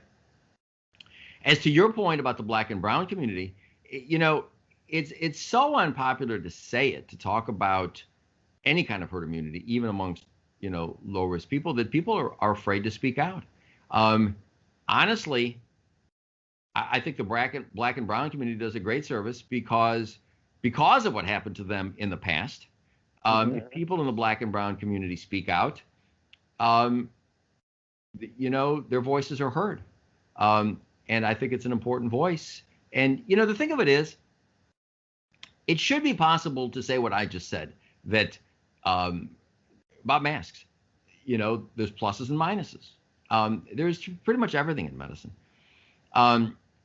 But there is a lot of censorship now because people say, well, if you question any of this stuff, that you're anti-vaccine, or anti-mask. And I think you can be pro something, but say that, when I do surgery on somebody or anything I do to people, I tell them, I say, look, these are the risks, these are the benefits, this is how I see it, you make your decision. And most of the time, if I'm bringing it up, it's because the benefits are significant, the risks are low. But I still talk about the risks. I still talk about the adverse events, and people don't always decide the same thing. People hear data, and some people say, yeah, that sounds good to me. Some people say no, and that's as it should be. So I think we should be able to talk about this and talk about both sides of the issue without viewpoints being suppressed. And I think the Black and brown community is, and I think it's great. No, I think it's important to address, and I think it's important for both sides to be able to express themselves openly and honestly without repercussions, because that's what our democracy is built on and our society stands by. And it's just unfortunate that we've lost two iconic. It's unfortunate that we've lost anyone over the past 12, 13 months to this virus. But as important, the two individuals, the iconic individuals that we just recently lost again, and Henry Aaron, the great all-time home run slug hitter, and of course, Marvelous Hagler, the great outstanding boxer. But it is sending, ripples throughout the Black and brown community regarding this vaccination. And it's certainly going to take some time. Dr. Chad Padromas on the weekly podcast, The Sports Medicine Update. Yours truly, Jerry Riles. Regarding the virus and the vaccines and sports, baseball is just a matter of a couple weeks away from opening day. Our Cubs and White Sox will be opening up, at the end of this month, March, and of course, the start of the first week in April. So sports fans and baseball fans are certainly looking forward to that. But we understand that down in Texas, the Rangers, they pretty much said, hey, listen, we're going to allow full capacity to attend our opening day ball game and, of course, the opening weekend. And I believe the stadium carries somewhere around 40,000 folks, between 30 and 40,000 fans. And they're saying we're opening up to everyone because we feel that we've gotten around the turn, we're past the curve, and we're certainly at the light at the end of the tunnel. We're here locally in the Chicagoland area. Mayor Lori Lightfoot said, we're still going to test the waters. We're going to take a baby step forward. We're going to allow between 8,300 and 8,500 fans to attend the first week of baseball action on the south and north side, respectively. your thoughts on the discrepancy as far as numbers are concerned to bring fans back to the game in this pandemic era that we're living in? It's tough to know. And, number one, we don't know. And number two, when we try things, because it's a laboratory, it's one of the great things about our federalist system, if you will. It's not communist China where the government says one thing and everybody does it. And there's great virtue in trying different things that are reasonable. I think allowing full capacity where we stand now is reasonable. I think Lori Lightfoot's position is reasonable too, honestly. And I will say this to you. I think for all of the policy changes that have occurred, in general, especially recently, the consequences of greater freedom have bad things basically haven't happened. And so I think I would kind of err on the side of greater freedom. And, one thing that's ignored, by the way, is that we kind of say, well, the government tells you what to do. Well, I don't know. Can't people make up their own decisions? If you're going to go to a Rangers game, right? If you're old and sick and haven't been vaccinated, you're probably not going to the game. And, I don't know, if you're a middle-aged, obese male, a little higher risk, and you haven't been vaccinated and you're willing to go, aren't you entitled to take some risk? Now, the argument is that if you take a risk with yourself and it has huge societal consequences, and because of your aberrant behavior, lots of people get sick and the hospitals get overcrowded, and the ICUs get overrun, yeah, that's bad. But I just have faith in people in general. And I think the young people inherently get it, that it's pretty safe for them. And I think the old people that I see, by the way, are absolutely terrified. So they don't need a mandate from above. I have my older patients, half of them won't leave the house until they're vaccinated. Right. So, Right. yeah, so I don't know. I think, let's see what happens. But I can tell you, and I have a satellite office in Florida, in Naples, and I go down there regularly. I can tell you it's very open down there. And restaurants and whatnot, people still wear masks, here and there. I think people try to be cautious. It's very open, and they've done well. So I think that's maybe an indication that opening things up more is a little better, and it's been good for society in a number of ways. So I don't know. I don't know if full capacity is too much. Maybe it is, but I think if it is, we'll know pretty soon. I don't think it's easy to try it, And Lori Lightfoot's 8,000 people in a 40,000 seat stadium. I mean, she's doing her best to figure out the best thing. If it were me, I'd probably be somewhere in the middle.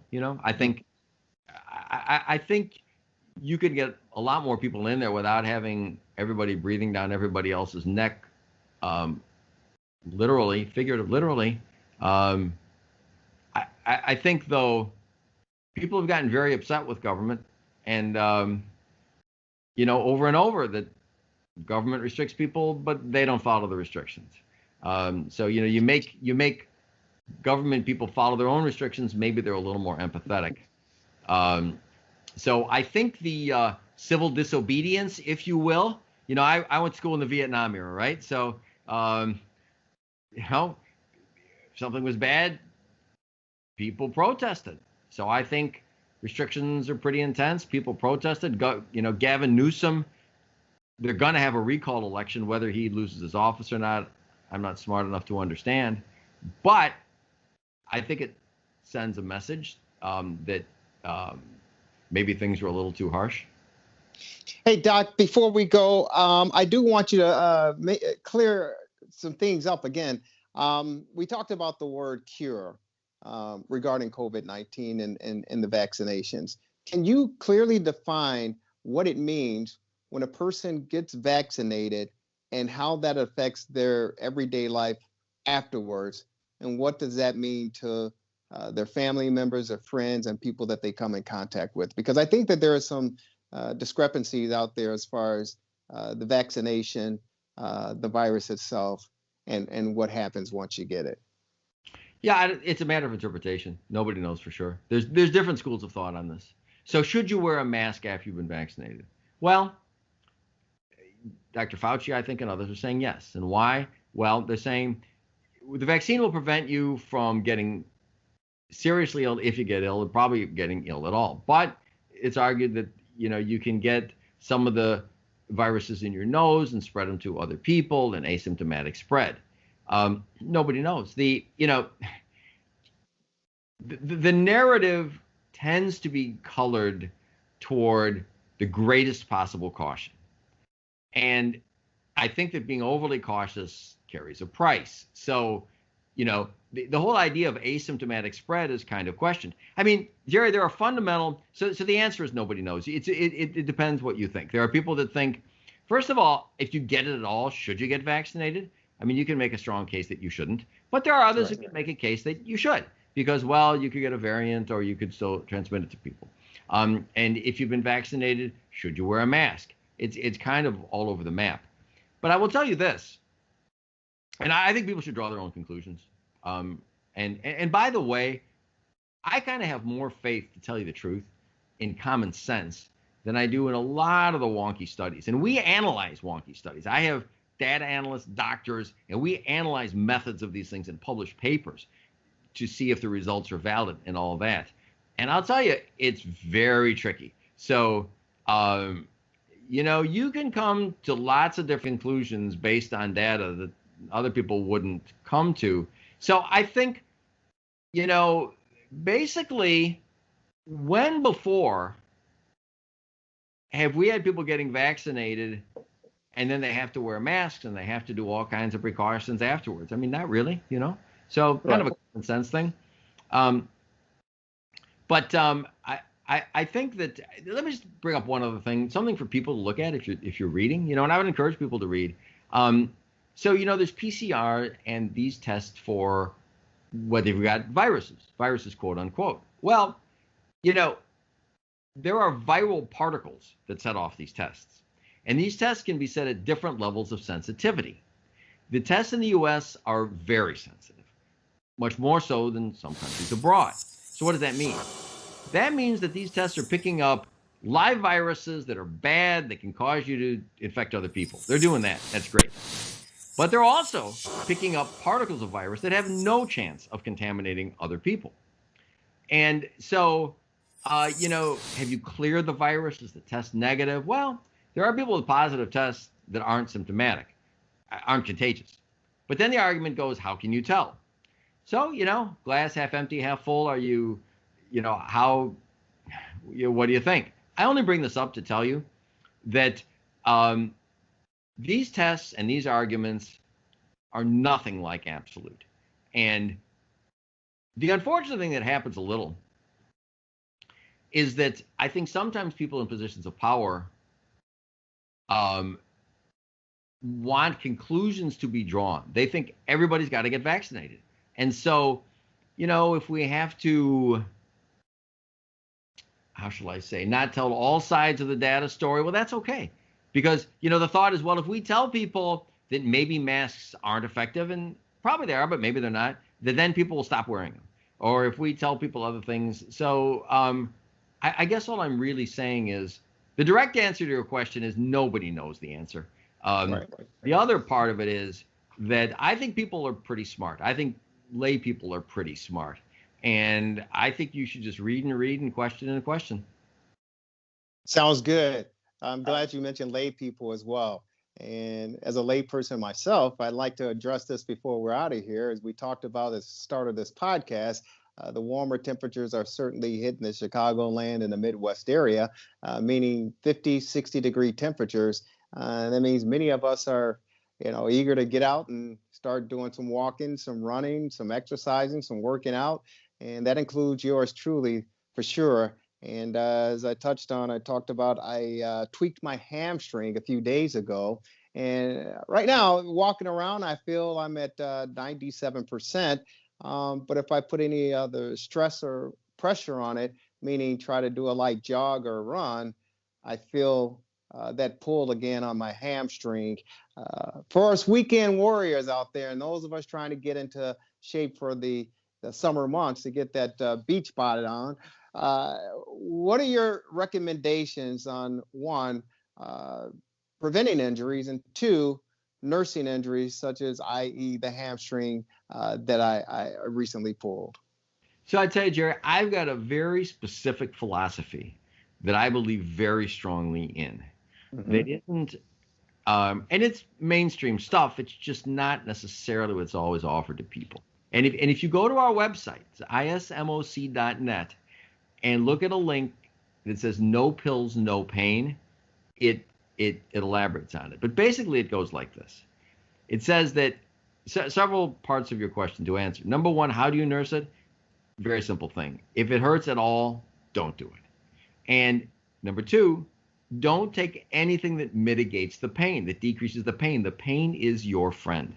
And you get better the fastest if you don't take pills, anti-inflammatory pills, analgesic pills, if you don't put braces on it which suppress pain, if you don't put patches on it which suppress pain and mask pain, if you don't do any of that stuff, your body, for 99% of what goes wrong with you, you don't need me. You don't need guys like me. You don't need doctors. We're evolved over millions of years to get sprains and strains and heal them. All you need to do is listen to your body and just leave it the heck alone. And if you do that, like with your hamstring, it'll get better and you'll know. So that's the main thing. Listen to it. If it hurts even a little, don't do it. Never take pain-killing medicines. They will absolutely make you worse, because you might get better anyway. You probably will, but it's going to take longer, because if you can't feel the pain, you're more active than you should be. You damage it more. Plus, for example, non-steroidal anti-inflammatory drugs have a significant anti-healing component to how they work too. So why would you do that? Now, is the other how to prevent it? Just start really slow, and it's tough. Especially in Chicago, it's 20 degrees, and then one day it's 55. Like, oh my God, everybody runs out. And but just start slow. Just take it easy. Give yourself 48 hours, probably more, of recovery. Get warm. So physically warming yourself. So getting out there with a pair of sweats, making the muscle warm, makes it more elastic, less likely to get hurt. Should you stretch first? Got to be careful. If you're going to stretch, don't stretch cold. So get sweats on, jog around a little, get a stationary bike a little, get yourself warm, and then stretch. I will tell you that the evidence that stretching helps prevent injuries is very, very flimsy.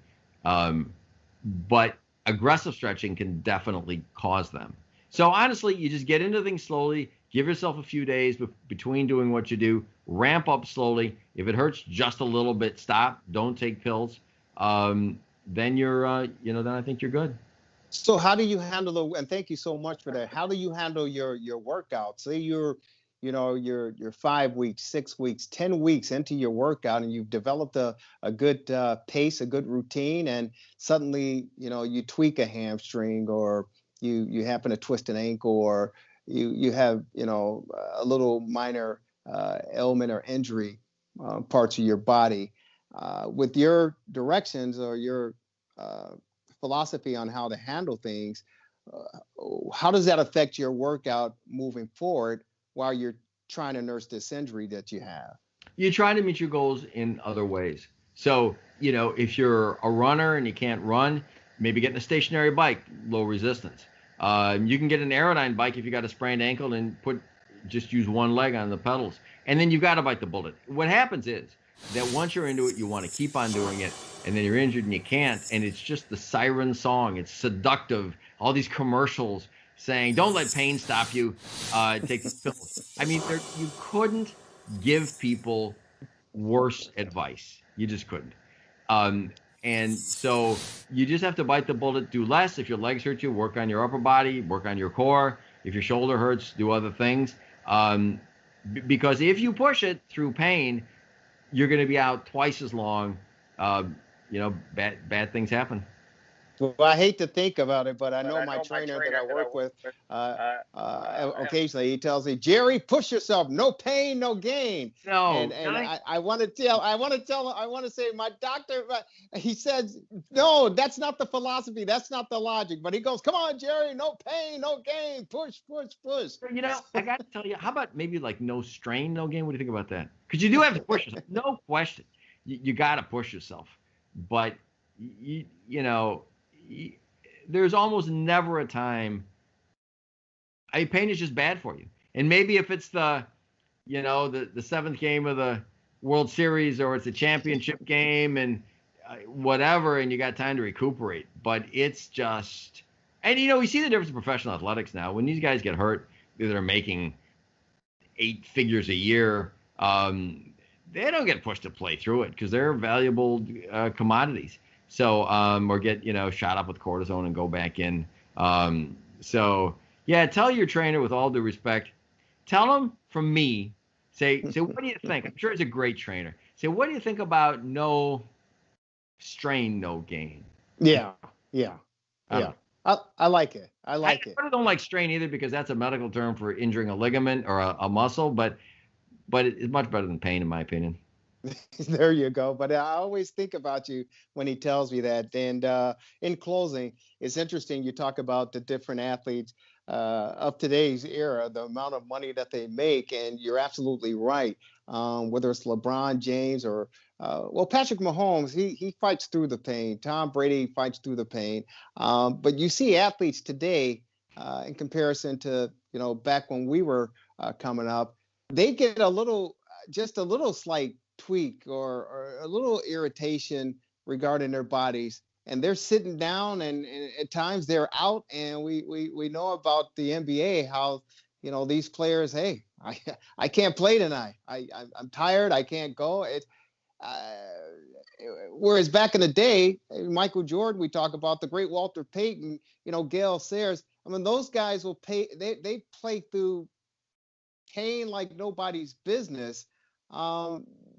But the money has really determined, because these guys today are making so much money, it's important for them to be 100% healthy and get the most out of that contract, as far as the owners are concerned, than to play through the pain. Is that good in your opinion?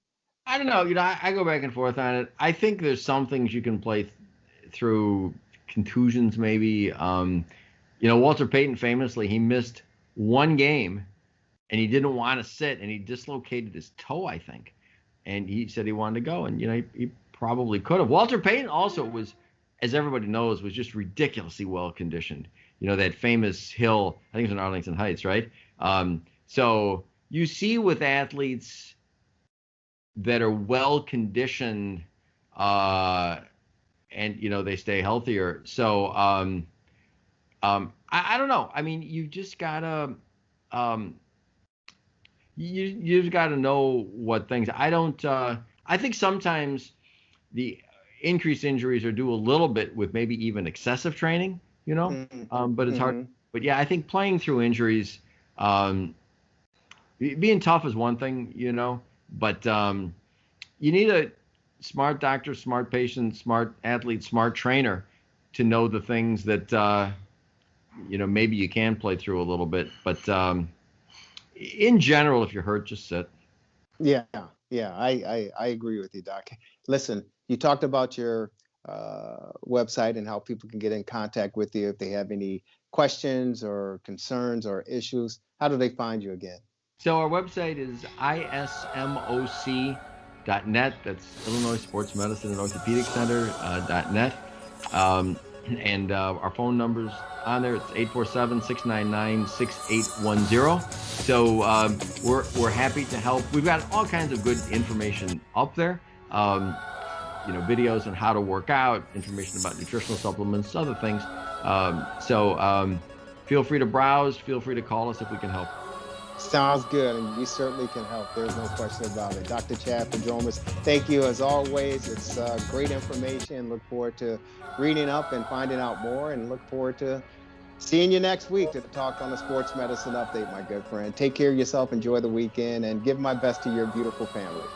Thank you so much, Jerry. Likewise. Dr. Chad Prodromos. Take care.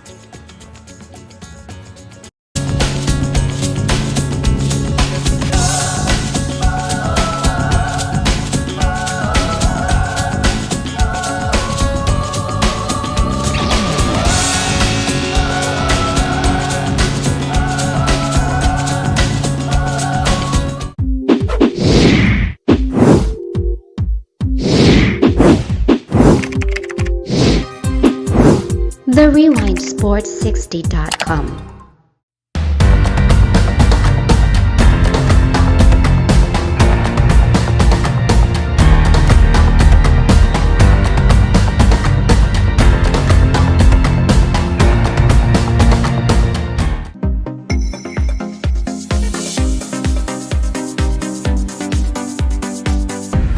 TheRewindSports60.com.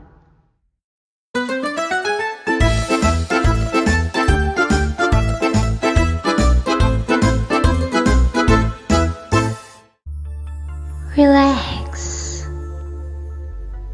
reset, rejuvenate. Go to our link right now to restart your life. TheRewindSports60.com. What are you waiting for? Hope to see you soon. The Rewind Sports 60.